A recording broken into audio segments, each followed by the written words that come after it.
오늘 우리에게 주신 하나님의 말씀은 마태복음 7장 21절부터 27절 말씀입니다.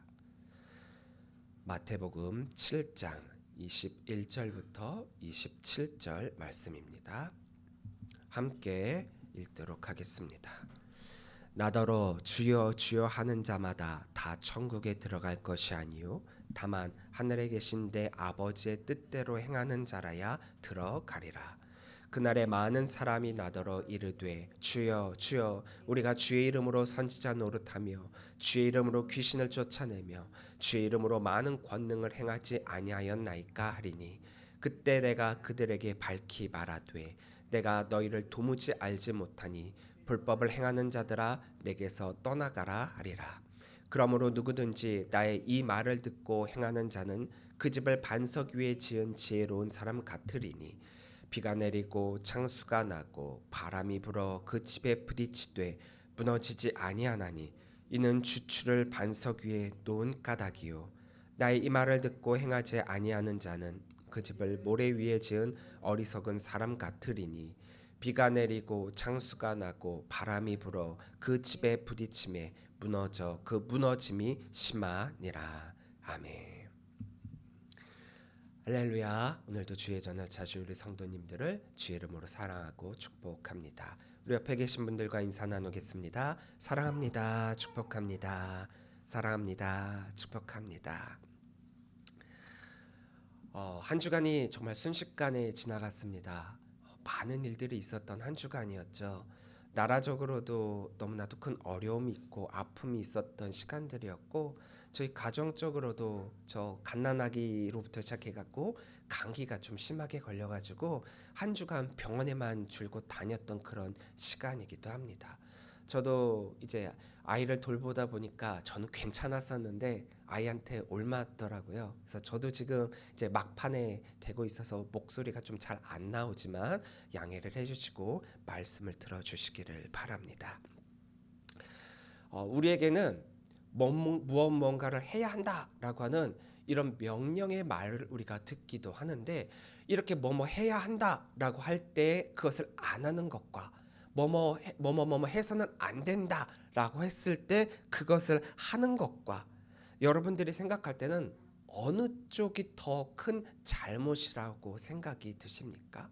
아마도 대부분의 사람들은 뭐뭐뭐 해서는 안 된다라고 하는 그것을 더 잘못이라고 생각을 할 것입니다. 왜냐? 가만히만 있으면 중간이라도 간다는 생각이 우리 가운데 굉장히 많이 있거든요. 그러니까 뭔가를 해야 되는데 차라리 그걸 하지 말고 하지 말아야 될 것을 한다. 이것을 선택하는 이것 자체가 더 나쁜 것이다. 라고 그렇게 생각을 하는 것이죠.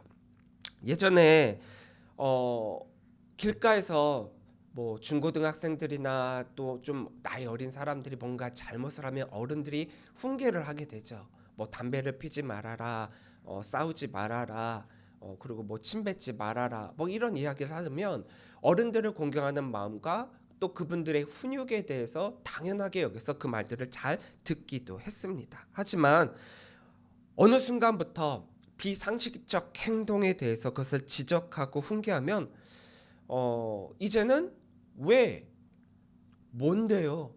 당신이 뭔데요? 이렇게 뭔데 오지랖 부려가지고 나서서 이런 일들을 간섭하느냐라고 도리어 따지고 그냥 냅두라고 잘못을 해도 내가 하는 거고 그러니까 누군가의 훈계와 누군가의 잔소리를 들으려고 하지를 않습니다. 그래서 어떻게 보면은 그 잘못을 지적하려고 나선 그 사람이 더 잘못이다라고 하는 말까지 나서기도 합니다. 그래서 이제는 길가에 봐서 누군가가 또 잘못을 저지르고 불의를 행한다라고 하면은 속으로는 어떻게 생각할지 모르지만 겉으로는 그냥 스쳐 지나가게 되는 못 본 척 지나가게 되는 몸을 사리는 경우가 많이 일어나게 되었습니다. 잘못을 저지른 사람들이 더 큰 소리를 치는 세상이 되었죠. 비상식이 상식이 되고 상식이 곧 바보짓이 되어버린 너무나도 어려운 시대가 되었습니다. 복음서에 나오는 예수님도 우리들에게 두 가지의 말씀을 하고 계세요. 뭐뭐뭐 해야 한다와 뭐뭐 해서는 안 된다라는 말씀입니다. 명령과 금지이죠. 근데 예수님은 주로 금지, 뭐뭐 해서는 안 된다라는 표현보다는 뭐뭐 해야 한다라고 하는 명령조의 말씀을 더 많이 하셨습니다. 뭐뭐 해야 한다라는 말씀을 많이 하셨는데, 이 명령에는 우리가 직접적으로 뭔가를 해야 한다라고 하는 행동이 그 안에 들어가게 되지요. 그 말씀을 지키기 위해서는 어쩌면 내 의지와 또 상관없이 수동적으로나마 무언가를 행해야 하는 것입니다. 우리는 그것을 순종이라고 하죠. 근데 하지 말라라는 것은 내가 능동적으로 뭐뭐뭐 해서는 안 된다라는 조건이기 때문에 내가 어떠한 행위를 할 필요가 없기 때문에 상대적으로 어쩌면 더 쉽다라고 여길 수 있습니다. 안 하면 되지 뭐 이렇게 생각했다가도, 그런데 하지 말라라고 하면 더 하고 싶은 것이 인간의 습성이랄까요? 하지 말라는 것만 골라서 하는 사람들이 우리 주변엔 너무 많이 있죠. 근데 그거 아십니까? 우리가 하라고 한 것 안 해야지라고 하는 것보다 도리어 하지 말라라고 했음에도 불구하고 한 행동, 이 두 가지를 비교했을 때 과연 어떤 것이 더 큰 책임이 따르게 되는 것일까요? 22절의 말씀입니다. 그날에 많은 사람이 나더러 이르되 주여 주여 우리가 주의 이름으로 선지자 노릇하며 주의 이름으로 귀신을 쫓아내며 주의 이름으로 많은 권능을 행하지 아니하였나이까 하리니.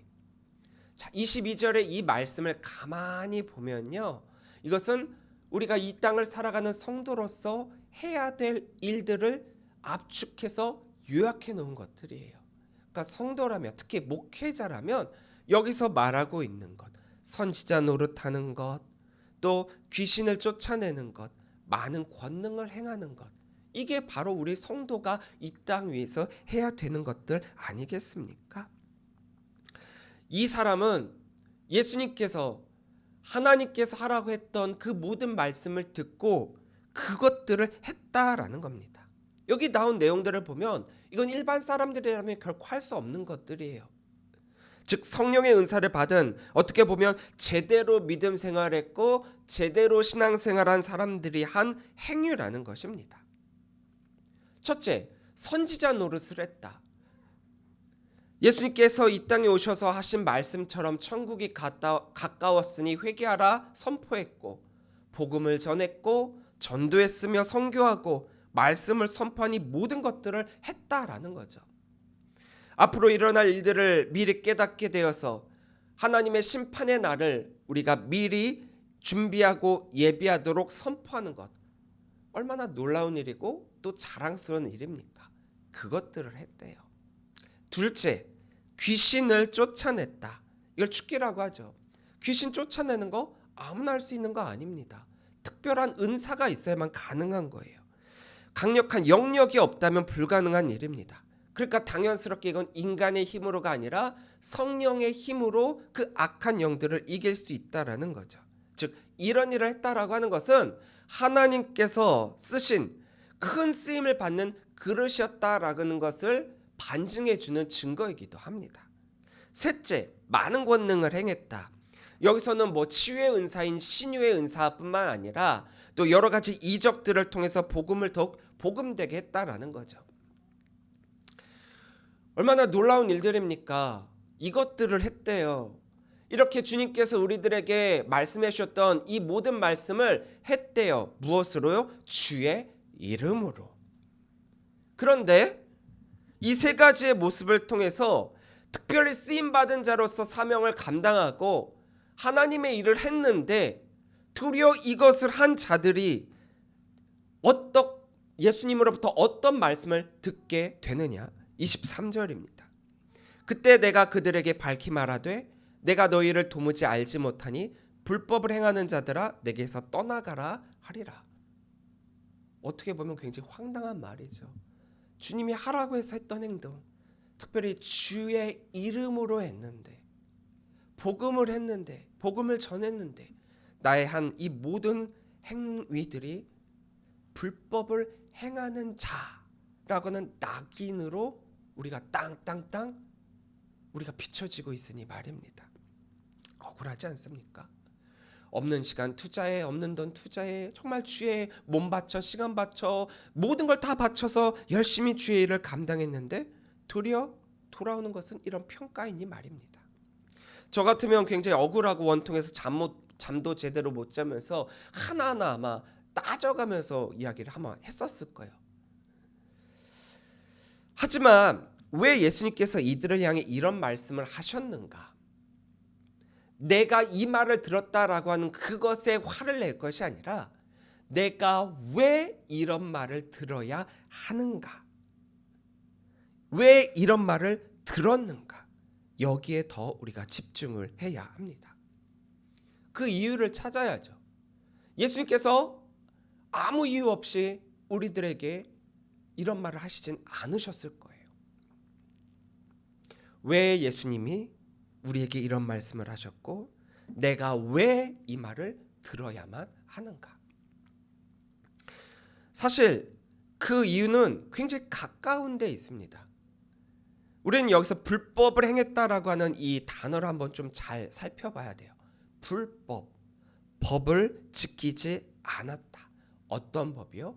하나님의 법을 지키지 않았다. 21절입니다.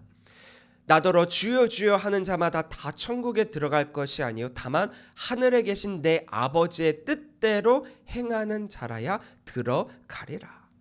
그러니까 22절에서 성도로서 해야 될 모든 사역을 우리가 이 땅에서 잘 감당했을지라도 그래서 그것들을 통해서 하나님이 인정하시고 주신 그 능력이 아니라면 할 수 없는 일들을 내가 그래서 했는데 그럼에도 불구하고 그것이 불법이라면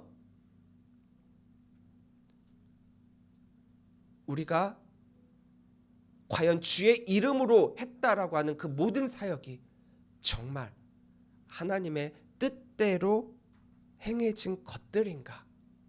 우리가 다시 한번 생각할 필요가 있다라는 거예요. 이들이 열심히 사역했습니다. 남들이 볼 때에도 그 상급이 클 것이다라고 자신 있게 이야기를 했어요. 근데 결과는 내가 너를 도무지 알지 못한다. 불법하는 자라는 소리를 듣게 되었죠. 객관적으로는 이유는 너무나도 간단합니다. 하나님의 뜻대로 행했어야 되는데 그 뜻대로 행하지 못했다. 근데 문제는 내가 행한 그것들이 하나님의 뜻이었다라고 착각하고 있는 주관적인 나의 생각과 행위라는 것입니다. 인정하지 않죠. 나는 주의 일 열심히 했다라고 해요. 하지만 내가 했던 열심히 한 사역이 정말 주의 일이었을까? 정말 하나님의 뜻이었을까? 난 하나님의 뜻대로 하나님께서 맡겨주신 그 사역을 열심히 감당했다. 근데 왜? Why? 왜? 내가 왜 이런 말을 들어야 되는가? 앞서서 말씀드렸던 이 세 가지의 능력은 목회자로서 저도 너무나도 갖고 싶은 은사 중에 하나들입니다. 말씀의 능력은 다른 이들로 하여금 감동과 회개로 이끌어서 하나님의 사람으로 변화시키는 사역이죠. 하나님의 말씀을 대언한다라고 하는 이 자리에 서서 말씀을 선포하는 것. 하나님께서 앞으로 일어날 일들에 대해서 직접적으로 말씀해 주시는 것들이기 때문에 남들이 알지 못하는 비밀을 먼저 알았다. 나 혼자는 아닙니다. 먼저 알았고 또 그 비밀을 다른 이들에게 전하는 것. 어떻게 보면 굉장히 특별한 사람처럼 여겨지는 선지자적, 예언자적 능력 아니겠습니까? 또 하나님의 영과 대척점에 있으면서 많은 사람들을 악으로 이끌고 있는 그 악한 영을 때려잡을 수 있는 축기의 능력.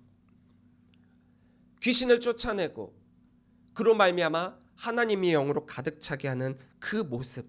영의 시대를 살아가고 있는 지금이라면 어쩌면 목회자들이 장착해야 될 강력한 무기가 아닌가 생각이 듭니다. 사탄의 그 어떤 도전에도 흔들림 없이 신앙생활을 할 수 있도록 강인한 믿음의 사람이 되도록 만드는 능력이잖아요. 기적이라 여겨진 놀라운 일들을 일으켜 아픈 자들을 고치고 기도하기만 하면 손대기만 하면 다 낫는 거예요.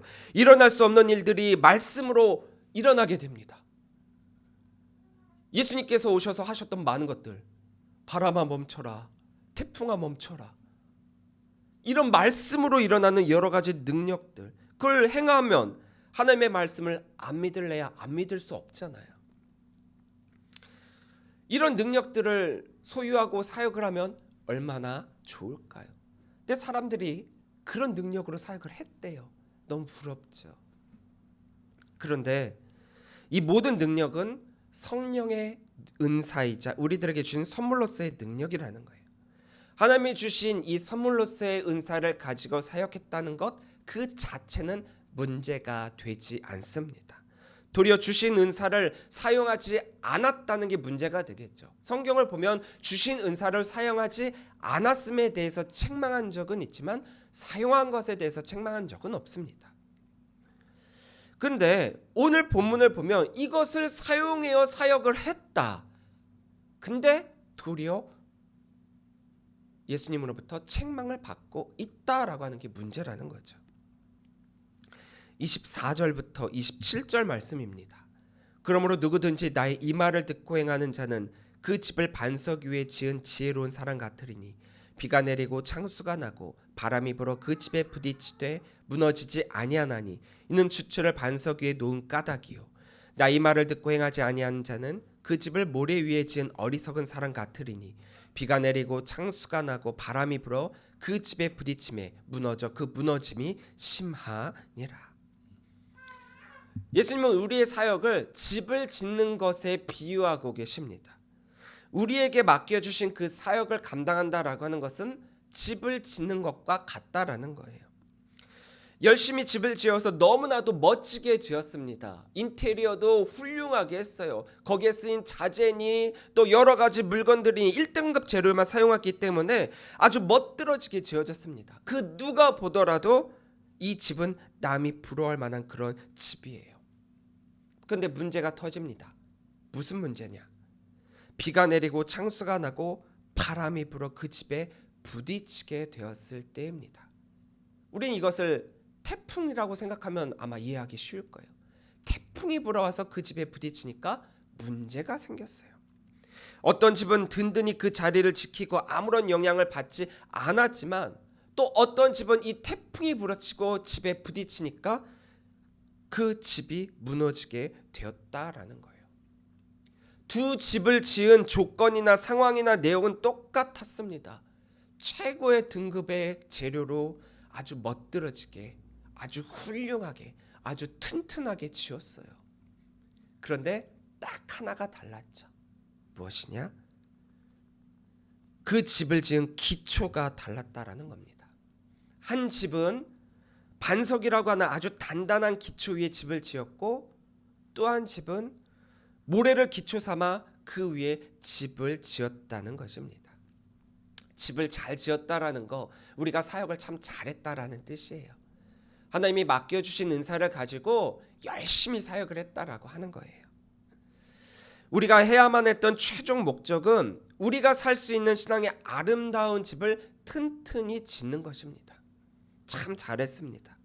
제3자가 본다면 아니 어떻게 이렇게 집을 아름답고 멋지고 훌륭하게 지었냐고 칭찬도 했을 것입니다. 근데 그런 집도 한순간에 무너질 수가 있어요. 우리의 사역이, 우리의 신앙이 하루아침에 아무것도 아닌 것이 될 수도 있다라는 것입니다. 아무리 우리가 평생을 주의 이름으로 주님을 위해 하나님의 뜻대로라는 팻말 아래 사역을 했다라고 하더라도 끝내 마지막에 들을 수도 있음직한 말은 내가 너희를 도무지 알지 못하나니. 평생을 아름다운 집을 짓기 위해 그렇게 애썼는데, 그리고 또 그렇게 지었고 남들도 내가 그렇게 지었다라고 부러워하고 있는데, 무너질 것을 가정하고 건물을 짓는 사람은 없죠. 그래서 기초를 단단히 하고 또 그런 기초 위에 집을 지어야 한다라는 것은 누구나가 잘 알고 있는 사실입니다. 그럼에도 무너지는 일들이 종종 일어나고 있죠. 왜 그런가? 대부분의 이 무너짐의 사건은 뭐 자재를 써야 할 때 쓰지도 않고 좋은 자재를 사용하지 않고 또 시간을 단축시킨다고 원래의 계획대로 진행을 해야 되는데 너무 빨리빨리 서두르다 보니까 그래서 튼튼하지 않아 무너지는 경우가 많이 있습니다. 그런데 여기에서의 무너짐은 결국 기초가 튼튼하지 않았기 때문에 무너졌다라고 하는 것과 비교가 되죠. 세상의 집들은 기초는 튼튼해요. 기초 때문에 무너졌다는 얘기는 들은 적이 없어요.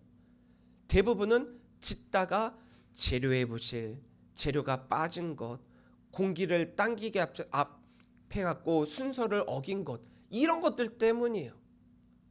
근데 오늘 이 집 짓기는, 성경에 나오고 있는 이 집 짓기는 집은 잘 지었어요. 문제는 기초였죠. 많은 교회가 사역을 감당하고 있습니다. 하나님의 일을 하고 있죠. 근데 큰 교회는 큰 교회대로, 작은 교회는 작은 교회대로 사역자가 너무 부족합니다. 그러다 보니까 새신자들 가운데 오자마자 사역을 맡기는 경우가 참 많이 있어요. 사역을 먼저 감당하게 돼요. 아니, 예수님도 잘 모르고 믿음도 없는데 그런 사람들을 교회 학교에서 데려다가 선생을 시키고 교사를 시키고 아이들을 가르치라고 하고 있어요. 그러면 그 선생님들은 처음에는 책임감을 가지고 열심히 참석하고 하는데 본인이 아는 게 없는데 뭘 가르쳐요.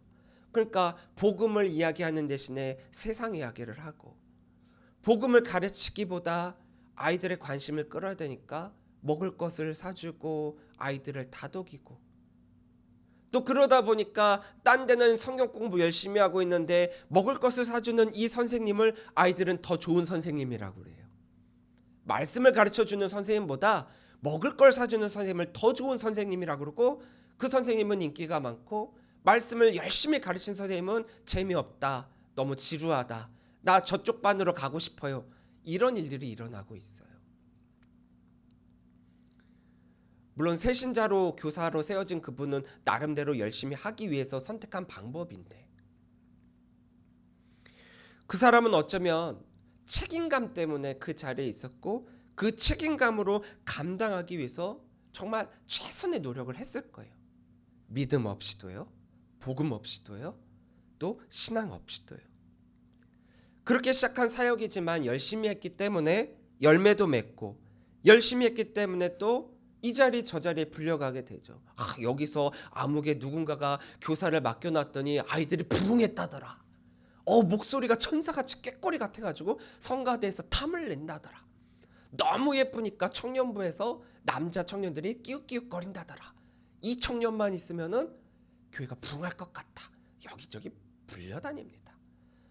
또 어떤 팔방미인의 재능을 가지고 있는 사람한테는 방송실에서도 또 여러 곳에서도 다 불러서 사역을 맡깁니다.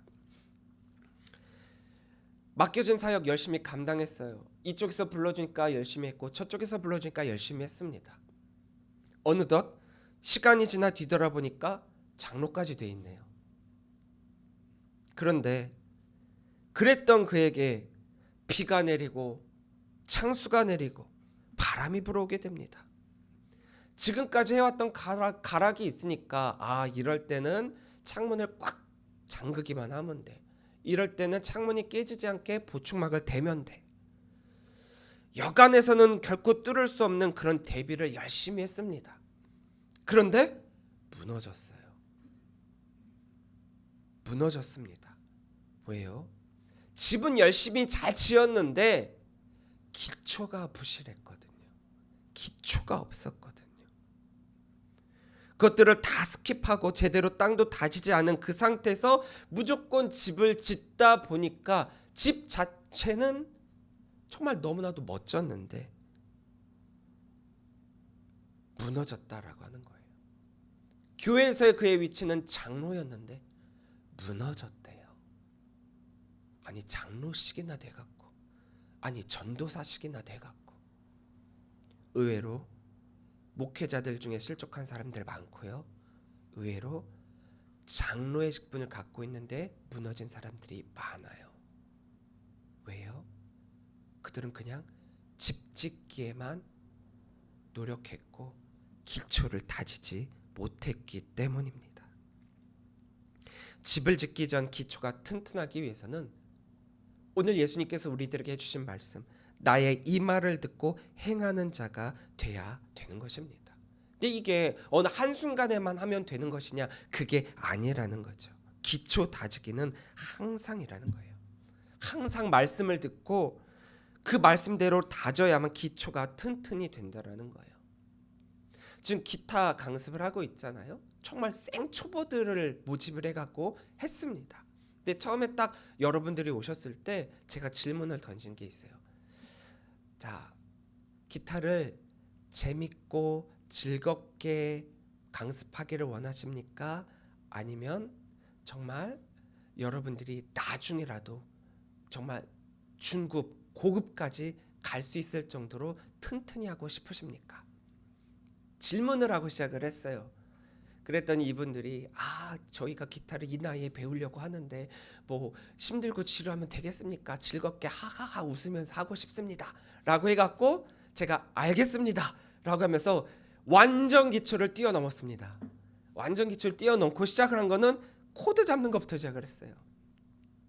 그러니까 기초 완전 처음부터 해야 되는 그것은 너무 지루하고 힘들고 시간이 오래 걸리니까 이분들이 흥미를 가지고 곡을 만들어 갈 수 있는 그런 코드를 잡는 그런 것부터 시작을 했습니다. 사실 기타를 시작을 하면요, 이 손가락 벌리는 것부터 해야 돼요. 손가락 벌리는 것부터 시작을 해서 음계를 짚어가고 손가락을 막 빨리빨리 움직일 수 있게끔 그런 연습을 해야 합니다. 근데 지루해요. 하다 보면 힘들어요. 아파요. 그러다 보니까 연습을 안 해요. 근데 이런 거 다 스킵하고 코드를 가르쳐주면 뭔가 근사해 보여요. 내가 기타를 치는 것 같아. 내가 한 번도 평생 기타를 안 잡아봤는데 코드를 가르쳐주고 요렇게 해보세요 요렇게 해보세요 하니까 내가 기타를 연습 잘할 수 있을 것 같은 아주 큰 자신감이 들어요. 근데 문제는요, 이 기타 기초를 스킵하고 시작을 하면은 어느 정도까지는 올라갈 수 있습니다. 하지만 기초를 모르고 원리를 모른 채 코드나 주법에만 신경을 쓰고 배우다 보면은 원리가 이해가 되질 않아요. 이 코드가 왜 이렇게 눌러야 되는 걸까? 이해가 안 되죠. 무조건적으로 외운 코드들의 조합이 응용이 되질 않습니다. 그 원리만 알면요, 코드는요, 사실 안 가르쳐줘도 저절로 누를 수 있게 돼요. 응용을 해갖고 이땐 이렇게 누를까? 이땐 이렇게 누를까? 저절로 됩니다. 근데 기초를 뛰어넘고 그냥 간다? 딱 거기까지예요. 재밌게까지는 할 수 있어요. 하지만 실력이 어느 정도까지 올라가면은 그 이상으로 넘어가는 건 굉장히 어렵습니다. 그래서 기타 강습을 하기 전에 가장 먼저 하는 건 기초예요. 손가락 풀기도 하고 손가락 벌리기도 하고 도레미파솔라시도도 해보고 그리고 스케일링이라고 해서 손가락을 막 움직이는 것도 하고 그 다음에 이제 곡이라고 하는 것을 접하게 되는 거죠. 근데 이건요, 기타 초보자부터 시작을 해갖고 전문가라고 하는 기타 리스트들도 동일하게 하는 연습입니다. 전문가들은 뭐 이런 거 다 아는 거고 많이 왔기 때문에 뭐 해도 그만 안 해도 그만일 것 같죠. 근데 그들조차도 곡을 연주하기 위해서 이 연습을 꾸준히 매일 하고 있다라고 합니다. 그만큼 기초가 튼튼하다라는 거죠. 예수님의 오심을 기다리고 준비하는 거 반드시 해야 합니다. 준비하는 동안 우리에게 맡겨진 사역 잘 감당해야 합니다. 지난주에 말씀드린 것처럼 그 기다림의 준비가 감사가 된 까닭은 우리에게 주어진 그 기회를 놓치지 않았기 때문이에요. 하나님께서 주신 그 은혜를 우리가 잘 사용했기 때문입니다. 천국 백성으로서의 그 자각을 잊지 않았기 때문입니다. 바로 슬기 있는 처녀 5처녀와 같이 말입니다. 기다리고 준비한다라는 것은 그동안 내가 안 하던 것을 새롭게 하라가 아니에요. 내가 그동안 해왔던 것을 더욱 철저하게 한다라는 겁니다. 기초요, 우리 다 이미 배웠어요. 근데 왜 기억이 안 납니까? 그때만 하고 그냥 거들떠도 안 봤으니까요. 계속해서 기초를 다져야 하는데 우리는 그 말씀을 모르는 양, 귀찮은 양, 무시 아니한 무시를 하고 있죠. 처음에 배웠던 그 기초의 말씀들 여러 가지를 시험을 보기 위해 한번 보고 스쳐 지나가는, 그리고 다시는 들춰보지 않는 운전면허 문제집과 같은 걸로 여기고 있다라는 거예요. 여러분들 운전면허 따기 위해서 문제집 열심히 봤잖아요. 근데 그 뒤로 보나요? 안 보죠. 시험 볼 때 그때만 잠깐 보고 다시는 보지 않습니다. 그래서 운전하러 나왔다가 이게 어떻게 하는 거지? 까먹는 경우도 있고, 또 교통 법규를 잊어버려가지고 어기는 경우도 얼마나 많이 있습니까? 시간이 지나면 집은 낡게 되어 있어요. 그러다 보면 수리를 한다거나 인테리어를 다시 한다거나 보완이 가능합니다. 하지만 기초는 다르죠. 기초를 다시 세우기 위해서는 이미 지었던 그 집을 다 허물고 기초를 지어야 합니다. 그런데 우리 신앙의 기초는 그러지 않아도 돼요. 얼마나 감사합니까? 내가 지었던 집을 부시지 않고 집은 집대로 보완하면서 인테리어도 아름답게 꾸며가면서 그 기초를 다질 수가 있다라는 거예요. 하지만 기초를 보완할 수 있음에도 불구하고 뭐 그거 귀찮은데 뭐 또 그걸 해, 귀찮아하거나 또 그것들은 새신자들이나 하는 것들이라고 장로인데 내가 권사인데 자존심 때문에 기초를 안 다지고 있어요. 하나님의 사람인 내가 끝까지 기초를 연습해야 하는가? 우리가 자존심을 세워야 되겠습니까? 신앙에 있어서 우리는 언제나 초보자라는 거예요. 우린 초보자의 마음으로 언제나 신앙생활을 해야 합니다. 믿음에 있어서 우리는 언제나 초보자예요. 믿음의 연한이 길다라고 해갖고 전문가가 되는 게 아니라는 겁니다. 그 기초를 오랫동안 또 꾸준히 계속 다져와야 하는 것이 우리의 신앙이라는 거예요. 우리가 가진 은사가 곧 우리의 상급이 되지 않습니다. 우리가 가진 은사는 하나님이 주신 선물이고 또 하나님께서 주신 것이기 때문에 우리가 그것을 소유했다라고 해서 또 그것을 사용했다라고 해서 그게 우리의 상급이 되는 건 아니에요. 그럼에도 우리는 자꾸 하나님이 주신 그 은사를 가지고 나를 자랑하고 내가 한 행위에 대해 자랑하려고 하고 있죠. 그러면서 하나님이 받으셔야만 할 영광을 내가 받으려고 하고 있습니다. 그렇기에 무너진다라는 거예요. 주의 이름으로 말씀을 전하고 주의 이름으로 귀신을 쫓아내고 주의 이름으로 권능을 행했는데, 그러면 그 능력을 주신 하나님께서는 그러한 일들을 행한 우리를 특히 여기시고 기뻐하면서 잘했다 칭찬해야 해도 모자를 파네, 내가 도무지 너희를 모르겠노라, 이런 소리를 들어야 되겠습니까? 우리 신앙의 기초가 다져지지 않으면 열심히 사역을 하고 나서도 집은 무너질 수 있다라는 거예요. 우리 신앙의 기초를 계속해서 다져야 합니다. 기초를 다지면서 예수님의 오심을 기다리고 준비합시다. 늘 하나님의 말씀에 귀를 기울이고 하나님께서 하신 말씀, 하나님 아버지의 뜻대로 행하는 자, 나의 이 말을 듣고 행하는 자로서 지혜로운 하나님의 사람이 되시기를 바랍니다. 기초를 다지는 것, 자존심 상하는 게 아닙니다. 그것이 훗날 주님 앞에 서게 됐을 때 잘했다 칭찬받는 방법입니다. 집을 아름답게 지으십시오. 최고의 자재를 가지고 최고의 공법으로 가장 아름답게 지으십시오. 그런데 그 집을 모래 위에 짓는 것이 아니라 반드시 기초가 튼튼한 반석 위에 지으십시오. 그래야만 여러분들의 집이 무너지지 않습니다. 기도하겠습니다.